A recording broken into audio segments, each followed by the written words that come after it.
Gandang hapon po ulit sa lahat. I'm for those who are first time here, I am James Brillantes, serving as one of the elders at Crossroads, and I'll be here with you for this coming 12 months, serving you as the interim pastor sa GCC. And we're happy and we're excited ng pamilya ko to be with you and serve you sa ministry na ito.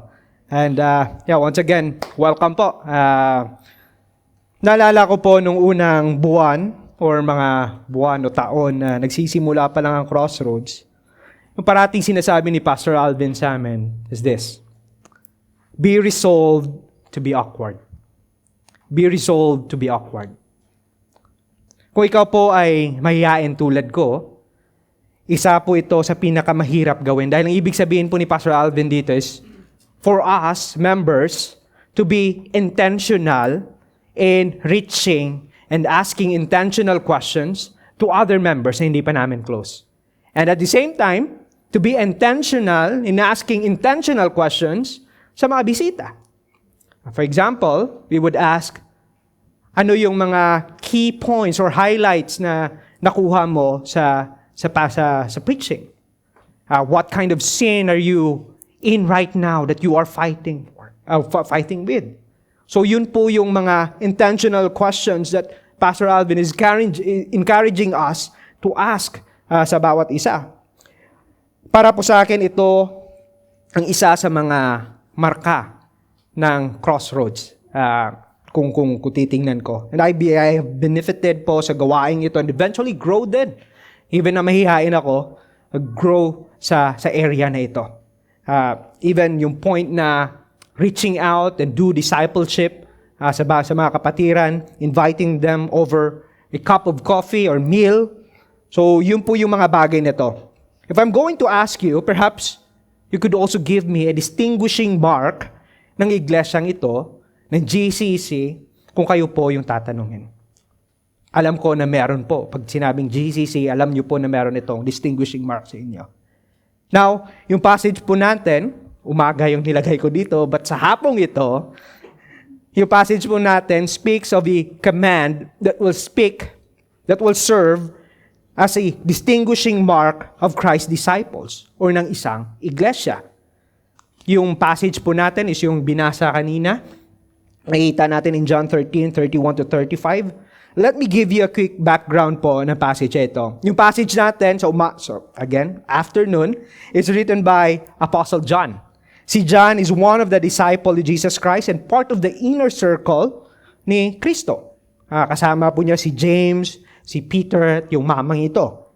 Sinulat niya ito nung nasa Ephesus siya at yung sinasabi natin ngayon na modern Turkey. Ito po yung Ephesus sa mga panahon yan. And for both Jews and Gentiles, with the purpose to compel those who do not yet believe that Jesus is both divine, He is God, but at the same time, He is fully human.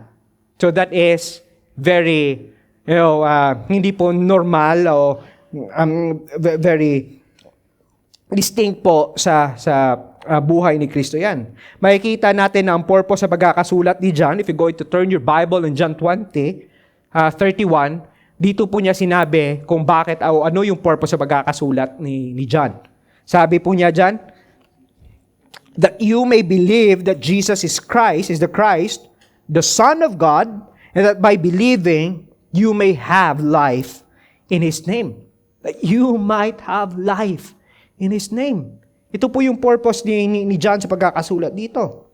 Now, yung passage po natin in John 13 sits at a very unique section ng aklat ni John. Kung saan si Jesus Christ had finished yung kanyang public ministry, makikita nyo po in chapters 1-12, makikita nyo si Jesus in action. He was healing, teaching in synagogues, calling out sin. Makikita po ninyo dyan in chapters 1-12. And now enter into sa chapter 13, he is now entering into his private ministry sa kanyang mga disciples. Tulad ng sinabi ko, isa po ito sa pinaka-unique section Dahil po yung chapter 13 down to 17 is a private conversation niya, teaching time moment sa kanyang mga disciples, intimate teaching niya sa kanyang mga disciples. And in this moment, He is hours away sa kanyang crucifixion and ascension. So, tinatawag po dito na farewell speech or farewell discourse si Jesus Christ. So, He is, in this section then, in chapter 13, He identified yung kanyang traitor, yung betrayer na si Judas. Again, yung pagkakatawag ng literary style ni John dito is like a testament. Alam niyo yung isang matanda na on his deathbed, kung saan he is about to live, he is about to die, now he is giving yung kanyang inheritance, yung sa kanyang mga tagapagmana. So parang ganito po yung sitwasyon dito in chapter 13. Jesus is gathering His disciples, 11 disciples, and giving them yung kanyang farewell speech. These are the things that you need to do, a mark of a true disciple. So ito po yung makikita natin dito. The question is, that Jesus wants His disciples to have in their mind is this: what shall we do now in Jesus' physical absence or while we are waiting? Again, intindihin po natin that Jesus is heading sa kanyang crucifixion and He is about to live. Yun po yung sitwasyon dito. If you are writing, ito po yung ating main point sa hapong ito. Ang tunay na disipulo ni Kristo or a true disciple of Christ is marked by love that demonstrates God's glory to the watching world. And I have divided po yung passage natin in two parts. In verses 31 to 33, we will see the glory of God, and 34 to 35, we will see the mark of Christ's disciples. So, let's begin with our first point, the glory of God. Ngayon, babasahin po natin ulit yung passage natin. Sinabi niya, when He had gone out, Jesus said, now is the Son of Man glorified, and God is glorified in Him. When He had gone out. Sino po ba ang sinasabi niya dito na He? Kung babalikan natin sa chapter 12, verse 30 and above, paakyat 21 up to 30, makikita natin that Jesus Christ is referring to Judas. That after He handed yung morsel of bread, sabi ni Jesus sa kanya, do what you must do. Now, here, makikita natin na ginamit po ito ni John intentionally. Yung sinabi niya, when He had gone out, this is Judas, when he, that's Judas, had gone out, ginamit po ito na literary marker ni John. By simply saying, yung implication niya, na what is going to transpire doon sa, or what will happen doon sa may upper room, is intended only for the true disciple ni Jesus Christ. So si Judas, again, he is a betrayer. He is a false na disciple. Now, what is about to happen, kung kanyang bibigay ni Jesus Christ is for His disciples. So friends, if you are here and you claim to be a true disciple of Jesus Christ, yung message po na ito is para sa iyo din. Paano natin masasabi? If you're going to turn your Bible in chapter 17, verse 20, yung high priestly prayer ni Jesus Christ, ito yung kanyang naging panalangin. Sabi niya sa Diyos Ama, I do not ask for this only, but also for those who will believe in me through their word, through the disciples' word. So Jesus is praying and asking na yung mga bagay na ito na sasabihin niya, He is also praying it for us.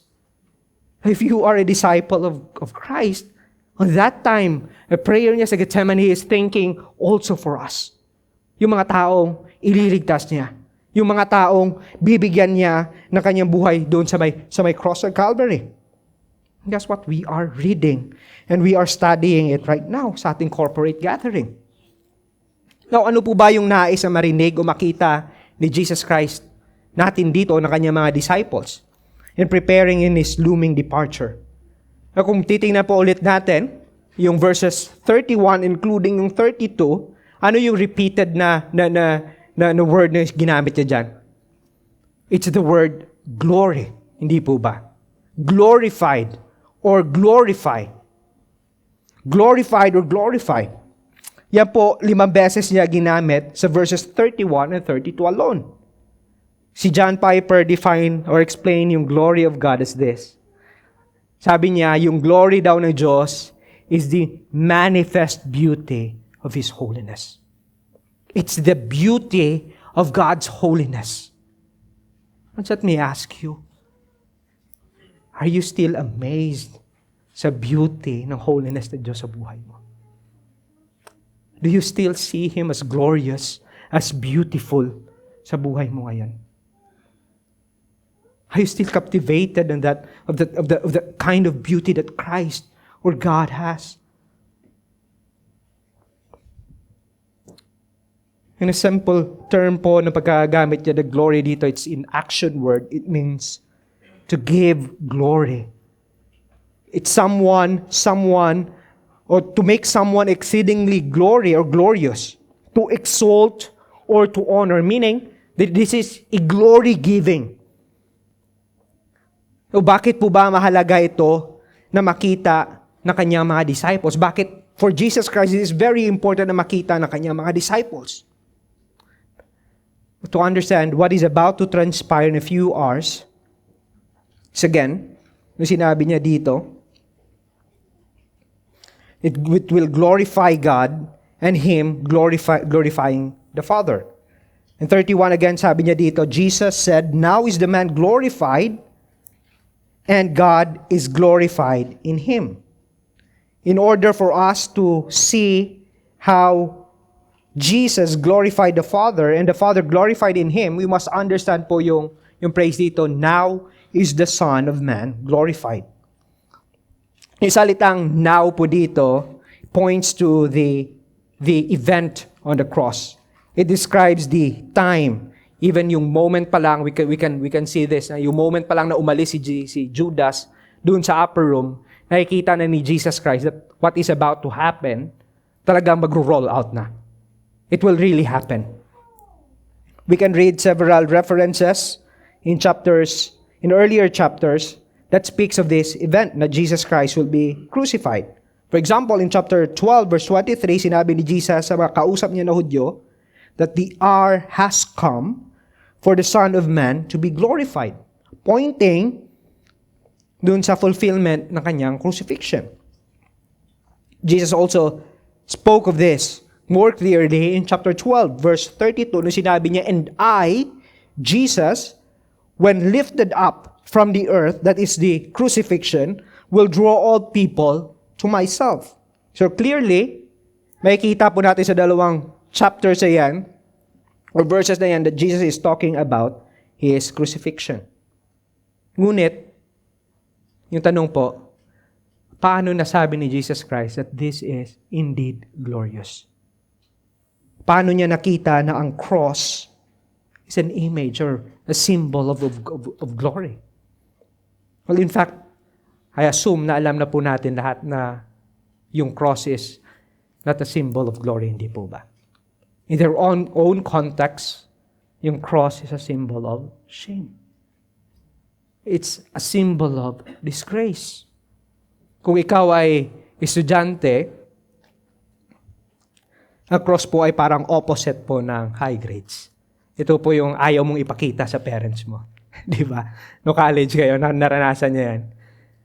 Or, if you want to be a best employee sa inyong opisina, you would want to avoid yung mga bagay na could destroy yung performance mo or to achieve the best employee of the month. Hindi po ba? So, question is, paano nasabi ni Jesus na on the cross of Calvary, He will be made exceedingly glorious? Notice po kung ano yung naka-attach na title na binigay ni Jesus Christ sa kanyang sarili dyan. It's the word, Son of Man. It's the word, Son of Man. Di po ba? Sabi niya, now, a Son of Man will be glorified. Ang title po na Son of Man dito is isa sa pinakapaboritong ginagamit ni Jesus Christ. Isa po ito sa title niya bilang deity o bilang Diyos. And 12 times sa ginamit ito ni Jesus Christ sa aklat na ito. Kung atin pong titingnan, mahalaga po ito dahil sa panahon ni Jesus Christ, even in His earthly ministry, yung enemies niya, yung mga kaaway niya, yung mga opponents niya, deny that Jesus is divine. Diba? Naalala ninyo in Matthew 13:55 to 56? Even His own hometown, people from His own hometown, reject Him. When He healed yung mga paralitiko, yung mga blind men, sometimes yung tawag sa Kanya, He is a good teacher. He is a prophet. He is a good man. Even, kung isipin po natin mga kapatid, even in our own time, many people deny, or religion, deny the deity of Christ.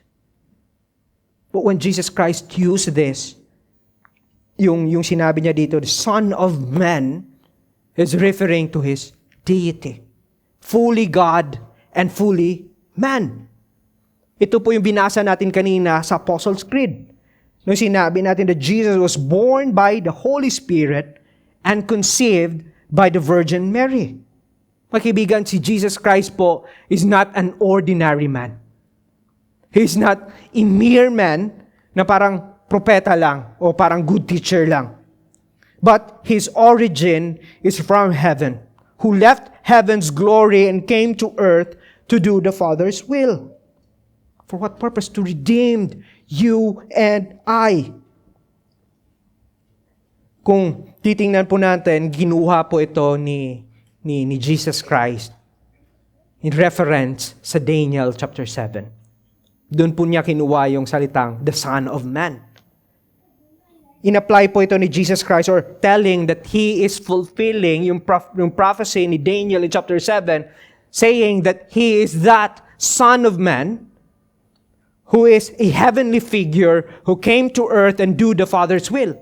Nung sinabi ni Jesus Christ, now is the Son of Man glorified, He is saying that I am the Lord who will draw all people from every language, from every dominion, from every kingdom, and make the worshipers of people under sa Kanyang ginawa. Makikita natin dyan ang sinabi ni Daniel, behold, with the clouds of heaven, there come one, notice this, like a Son of Man, that is Jesus.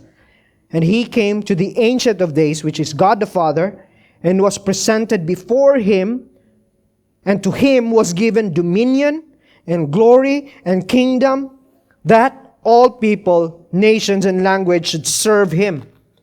His dominion is an everlasting dominion which shall not pass away, and His kingdom one that shall not be destroyed.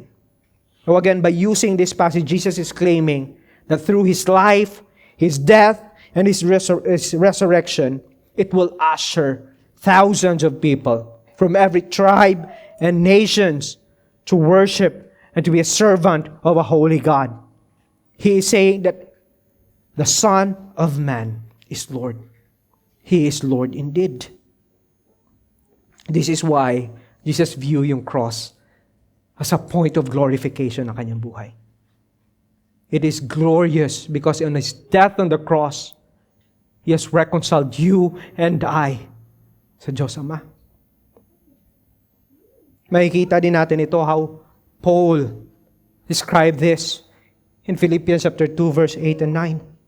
Ang sinabi niya, and being found in human form, He humbled Himself by becoming obedient to the point of death, even death on the cross.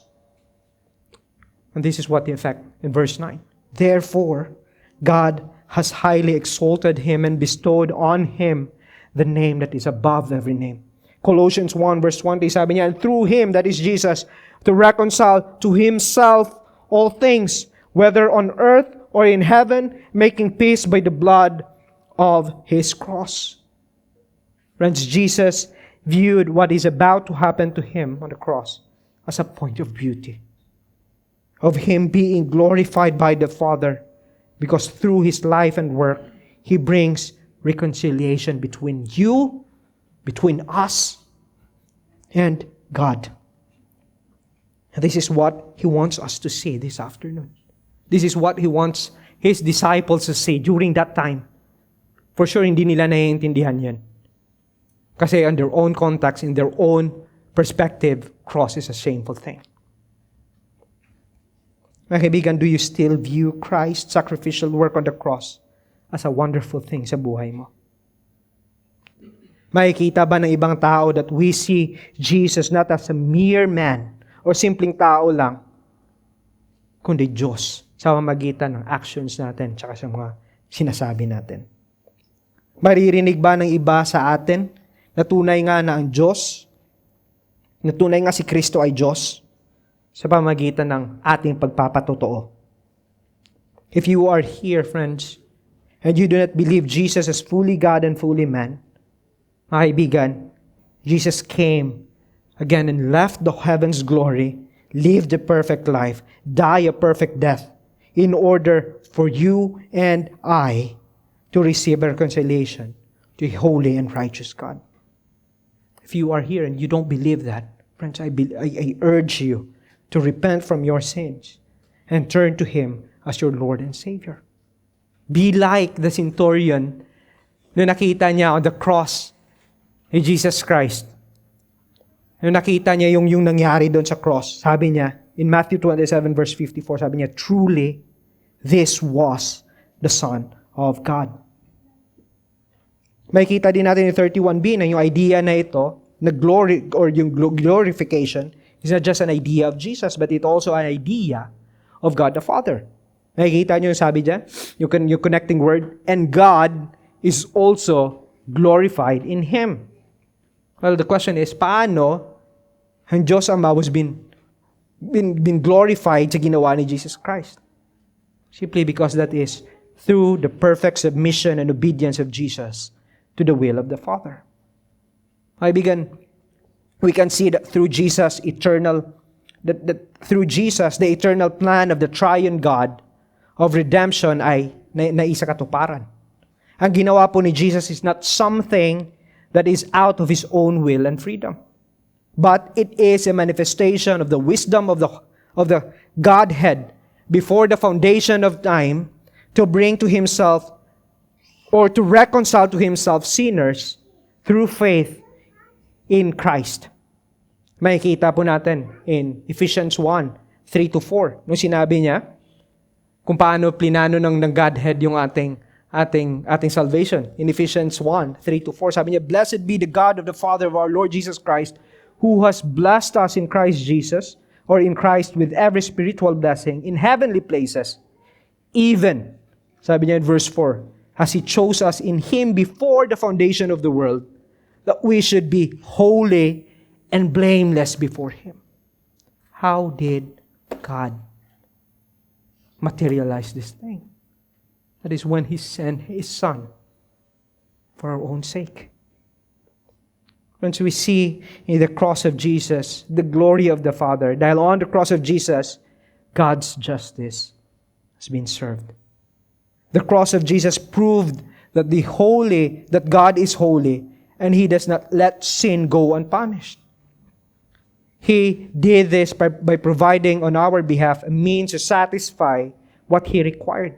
At ano yung nire-require ng Diyos? It's a perfect, a blameless, a spotless lamb that could only satisfy His wrath. That is Jesus only. Tulad nga ng sinabi natin kanina, what we see here ay ang pag-prepare ni Jesus sa kanyang mga disciples. He is reorienting yung kanilang minds dito kung paano nila makikita o naiintindihan ang cross in their own culture, in their own human perspective. But it did not end there. In verse 32, sabi niya, we will see why and how Jesus is certain that what is about to happen to Him is indeed glorious. Sabi niya in verse 32, if God is glorified in Him, God will also glorify Him in Himself and glorify Him at once. If God is glorified in Him, yung word po na if dito na makikita natin is not something like yung if na usual natin ginagamit. Kumbaga, if kung pupunta si brother, then gagawin ko to. It has a reduced possibility yung pagkakagamit natin.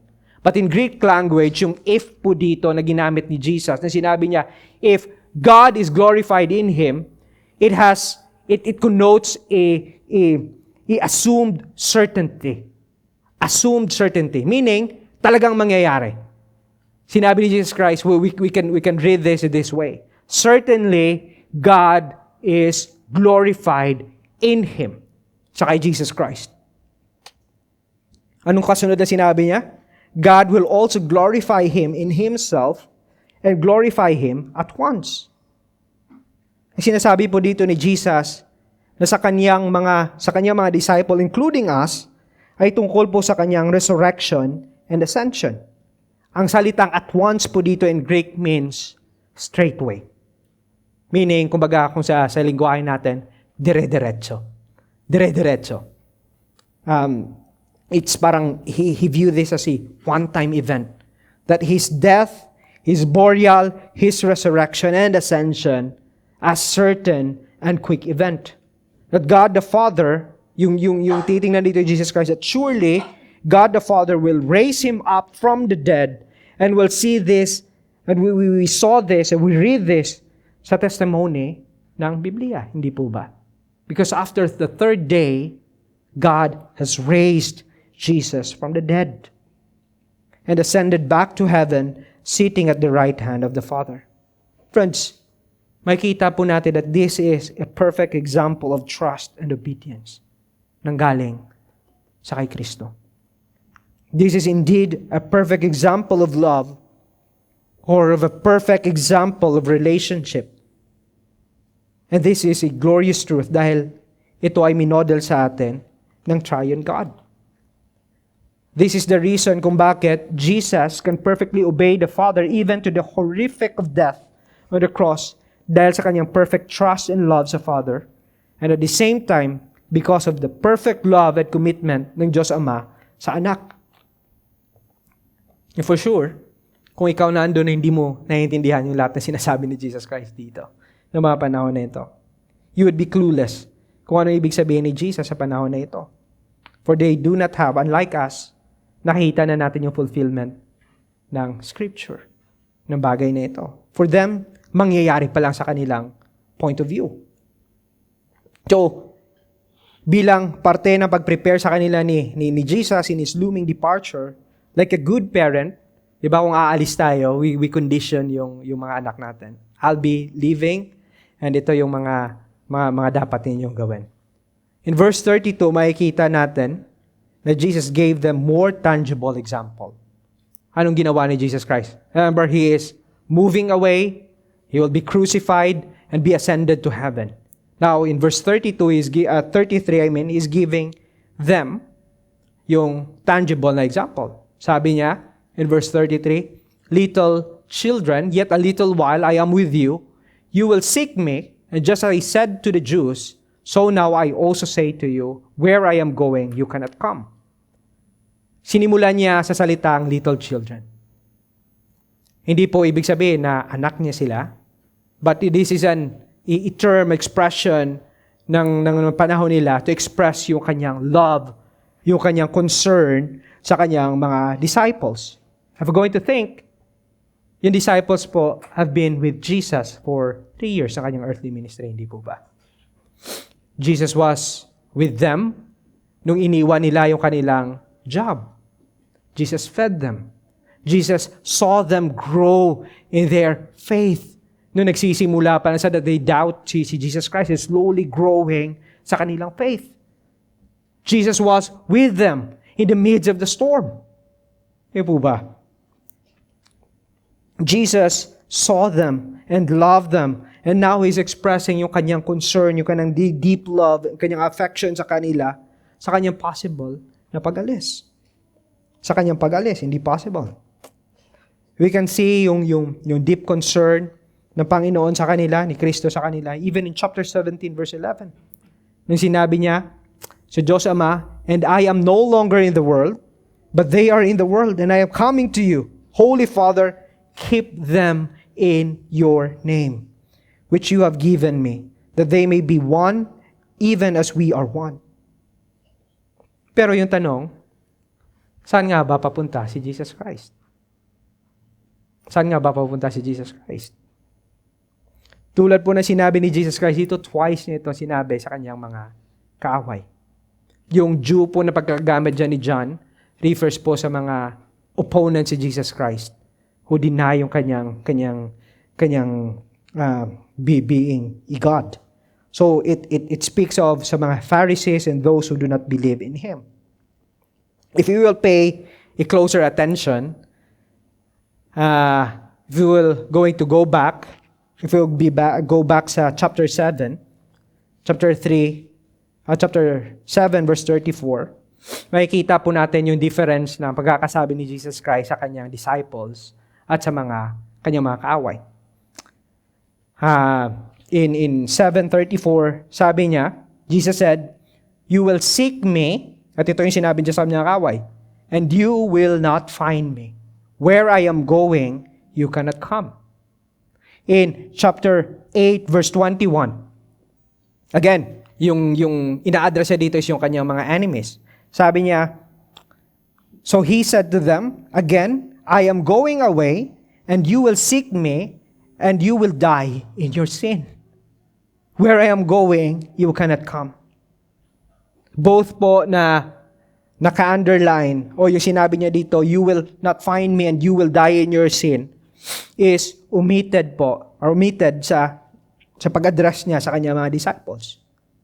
Ang sinasabi po ni Jesus dito, nung sinabi niya sa kanyang mga enemy dito, is this is a picture of a person who is eternally separated sa kanya at sa kanyang Ama. Notice, sinabi niya, "You will die in your sin." A sin of unbelief cannot merit you an entrance sa kingdom. Bakit natin nasabi ito? Friends, the scripture is very clear. It is only through Christ or faith in Christ one can come to the Father and enjoy the eternal fellowship with Him. This is a reminder for us, ano? Kung isipin na natin.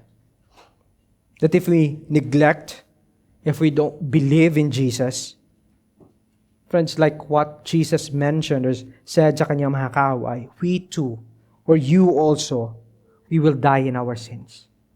We will not enter yung eternal happiness and receive reconciliation sa banal na Diyos kahit na gumawa tayo ng maraming good works. Kahit na every Saturday pa tayo dito. Kahit na tumulong pa tayo, gumawa tayo ng charitable works. Friends, those are the things that cannot ensure us ng entrance into heaven. This is, if for His enemies, isa ito kumbaga, i-warning sa kanila, but for His disciples, this is a wonderful, kumbaga, comfort para sa kanila. He is going away. Where Jesus is going, He is going away. He is going to the cross and accomplish His mission of coming sa kanyang pagpunta dito sa mundo. He is doing the will and fulfill the will of the Father. The question is, bakit si Jesus lang? If what Jesus mean here na He is going away and going to the cross, bakit si Jesus lang? Well, kung iintindihin natin mga kaibigan, we have offended a holy and righteous God. Again, there is no amount of good works, of charitable works, and obedience that can satisfy the perfect, holy, and righteous God.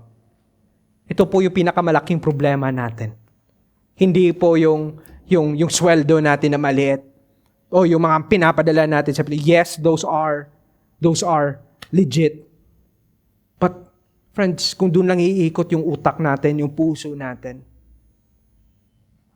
let us remember that hindi po ito everlasting. Our everlasting or eternal problem ng isang tao is yung kasalanan natin sa banal na Diyos. Ito po yung pinakamalaking problema natin. And what can satisfy this holy God, in our own case, is nothing. Left on our own, we are hopeless. Because what can satisfy a holy and righteous God is a holy and perfect God then. In His infinite wisdom, since none of us can ever satisfy God, the triune God sent Jesus, who left heaven's glory to come into this world, who was conceived by the Holy Spirit and born by the Virgin Mary. Jesus, who is fully God and fully man, became our representative. He is our representative who lived a perfect and obedient life for sinners such you and I. Sinners who hates and cares only for our own glory, who does not love God, and who loves to do every evil things. But unlike us, when He was tempted, Jesus did not commit any sin. He was obedient, even obedience to the point or to the cross. And on the cross, Jesus took our sins on His body and died the death that we deserve. On the cross, Jesus experienced the full wrath of the Father, the eternal wrath of the Father. Could you imagine that? The eternal wrath of the Father will be poured out to you. Kaibigan, matutunaw lang po tayo. Mamamatay tayo, but we cannot satisfy yung wrath ng Diyos, ng banal na Diyos. That's why we need Jesus. Because He is the only God-man, our representative on that cross, who can satisfy the eternal wrath of God. You need Jesus. Jesus on the cross suffered for you and I. On the cross, Jesus died the death that we deserve. He was buried, and on the third day, He was risen from the grave, a sign that the Father was pleased in His wrath. Pleased sa Kanyang ginawa. Yung Kanyang wrath was satisfied. And Jesus ascended back to heaven and seated at the right hand of the Father as our mediator, praying and interceding for us. Friends, it might sound redundant, but if you are not yet in Jesus, come to Him. Believe in Him. Repent from your sins. And you will receive forgiveness. Kaya kung makikita nga natin, nung sabi ni Peter, after nitong verse 35, sabi ni Peter, Lord, saan ka ba pupunta? Gusto kong sumama. I will even give my life for you. Ano sinabi ni Kristo sa kanya, ni Jesus sa kanya? Oh, hindi pa natapos yung tumilaok yung rooster, you will deny me. Try to imagine if you're going to face the full wrath of the Father. How dreadful it is. Hindi po ba? And the wrath of the Father will be experienced by those who are not in Him on the last days. This is what Christ has satisfied on our behalf. He removed the wrath of the Father's hand. Enabled for us to enjoy yung fellowship na yan sa ating Diyos Ama. Only God the Son can satisfy the wrath of a God the Father. But until then, ang katanungan po, what should we do while Jesus is away? Ito yung gusto ni Jesus Christ na mangyari sa Kanya. Jesus is leaving. He is departing physically. Now, the question is, what His disciples should do? At ito po yung makikita natin in verses 34, 35. Yung sinabi niya in verse 34, "A new commandment I give to you, you love one another just as I have loved you, and you also are to love one another." Again, alalahanin po natin that Jesus is with His disciples in the upper room, preparing yung 11 na to sa Kanyang palapit na pag-alis. And instead, saying plainly to them, yung ginawa niya is, He gave them a command. He gave them a command. "A new commandment I give to you, that you love one another." Now marahil, kung ikaw ay isang Hudyo at disipulo ni Jesus Christ during that time, sabi mo, ano yung bago dito? Ano yung bago sa commandment na to? Kasi kung ikaw ay isang Hudyo, alam na alam mo na yung principle of loving one another is not new. Tulad ng binasa kanina ni Pastor Irvin, tinuturo ito sa Leviticus, sa Law of Moses, sa Mosaic Law, sa Torah. And parte ito na kanilang paglaki.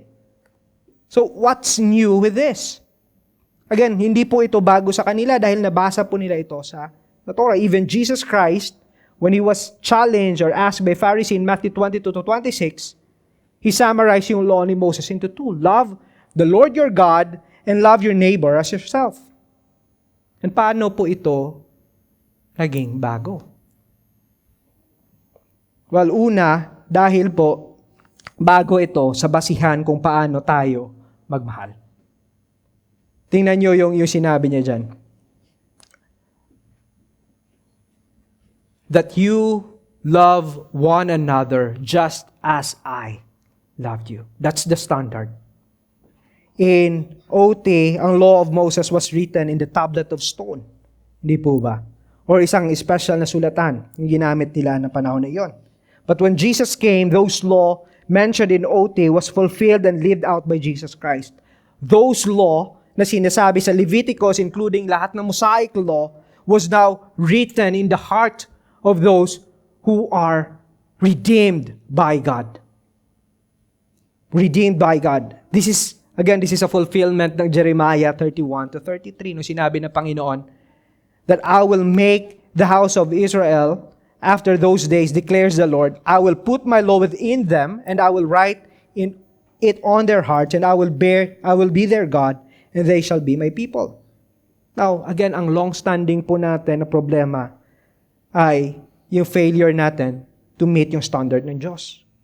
Because we always fall short sa standard ng Panginoon. Because by nature, we are sinful.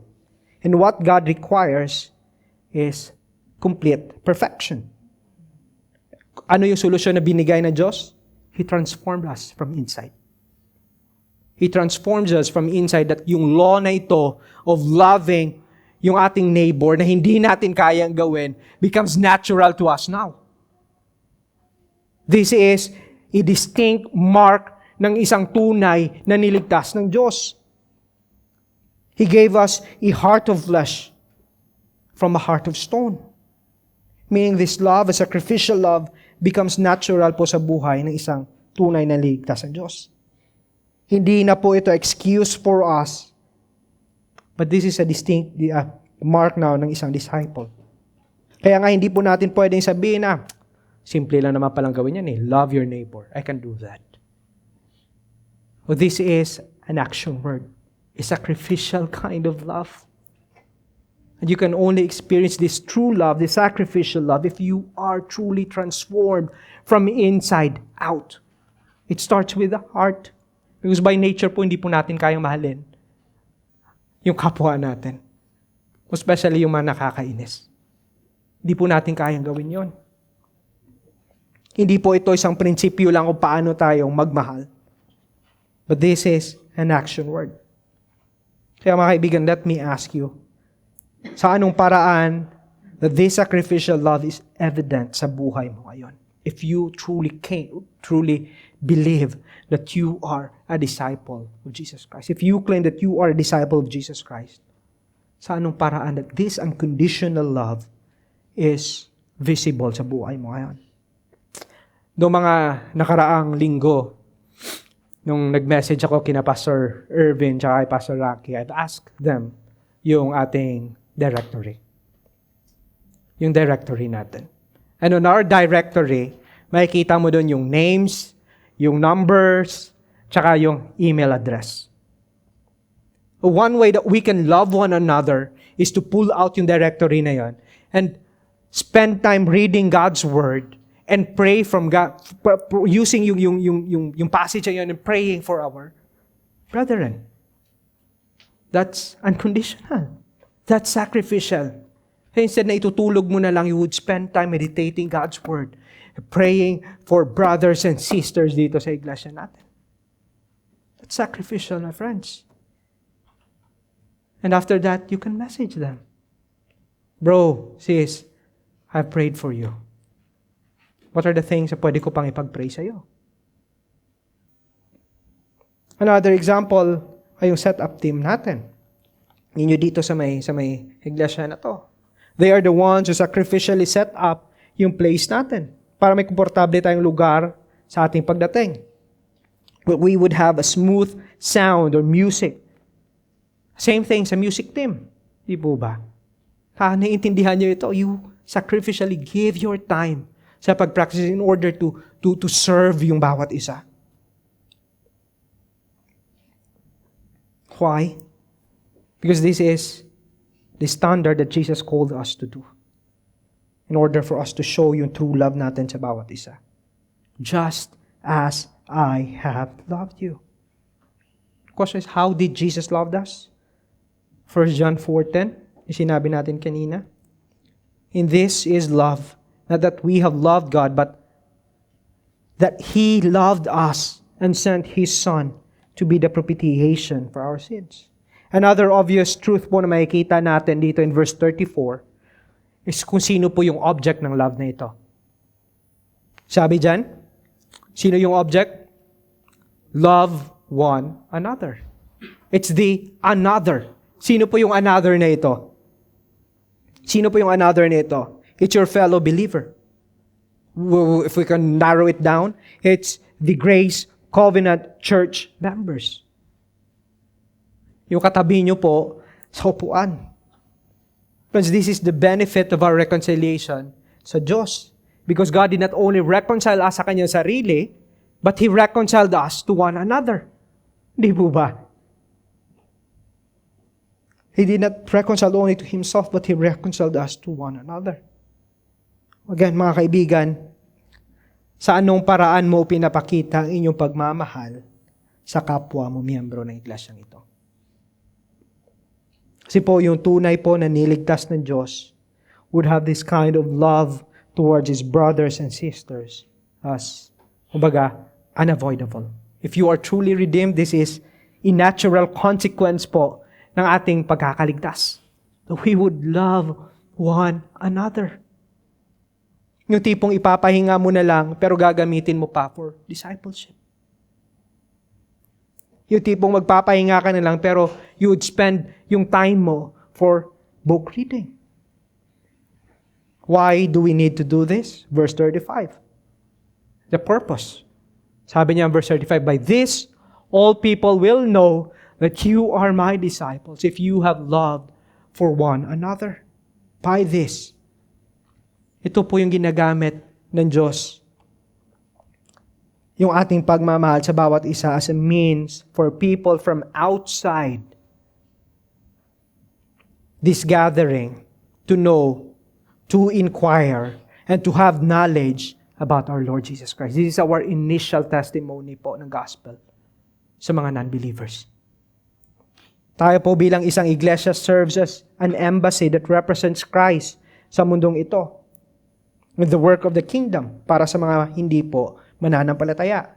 Kaya po ba kaibigan, wag po nating maliitin o baliwalain yung pagtitipon natin every Saturday. Or even ang paglilingkod po natin sa bawat isa. Because it serves as a testimony to others kung ano ang ginagawa ng Diyos sa buhay natin. O ano yung ginawa ng Diyos sa buhay natin when He reconciled us sa Kanya sarili. Tulad po sa sinabi ni Paul sa mga taga-Corinth, sabi niya, you are like an ambassador. You are representing Christ and His business sa mundong ito. Especially to those people na nasa community ninyo. Last 2 weeks ago, sa may crossroads po, pagkatapos ng aming service, isa sa mga staff ng hotel lumapit sa bookstall. Ay tingin-tingin siya. Ibang lahi ito. Tumingin siya, tawag dito yung tumingin sa mga books, yung mga titles. And he was interested sa mga books na yon. Ibang lahi po to.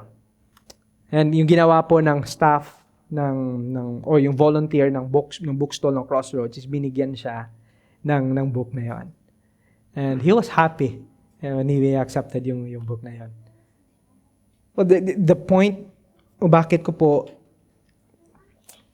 sinabi ito is in the same manner, We have people around here sa building na to na nakikita tayo every Saturday. You might wondering, ano ba yung ginagawa ng mga taong ito? Bakit sila nandito? Huwag po nating ismulin yung mga bagay na ginagawa natin every Saturday. Huwag po nating baliwalain yung mga bagay na ito because those are the things, tangible things na ginagamit ng Diyos for us to herald the gospel. If we genuinely love one another. Example po sa buhay ni Jesus Christ, paano niya ito ipinakita? Yung world pro have a generic definition ng love. Diba? Yung love that is convenient, magmamahal sila kasi convenient sa kanila. People are easy to love. And same thing, kung kumbaga, here, Jesus is calling us into an intimate example or kumbaga unconditional kind of love. Example po na pinakita ni Jesus dito kung paano siya nagmahal unconditionally is when He loved Judas. Alam po natin kung sino si Judas. The betrayer. Diba? He knew na talagang tatraidorin siya ni Judas from the very start, but He loved Judas. He fed Judas. He taught Judas sa salita ng Panginoon. He expressed yung kanyang concern sa kanya. Even si Peter, whom Jesus forgave and entrusted to feed his flock. But despite that, Peter denies Him 3 times. John, who is selfish and hot-tempered, yet Jesus loved him and nakuha ito ni John. Many times sa kanyang aklat, ginamit niya yung love. A night before His crucifixion, Jesus washed the feet of His disciples. A lowly kind of work para sa isang servant sa mga panahon nila. But yet, Jesus modeled yung kind of servanthood na yan. Friends, this is true love. Na kahit alam mong nakakainis na mga kasamaan mo sa trabaho, yet you genuinely sacrifice because you want to display Christ sa kanila. Again, this is not easy thing to do. Alam ko po. But this is the kind of love that is given to us by God. And is fruit po ito ng banal na Espiritu. Tingnan po ninyo yung Galatians 5:23 na sinabi niya, but the fruit of the Spirit is love, joy, peace, patience, kindness, goodness, faithfulness, gentleness, self-control. Against such things, there is no law. Tingnan niyo kung paano dinescribe ni Paul yung love in 1 Corinthians 13 verse 4-7. Sabi niya, love is patient and kind. Love does not envy or boast. It is not arrogant or rude. It does not insist on its own way. It is not irritable or resentful.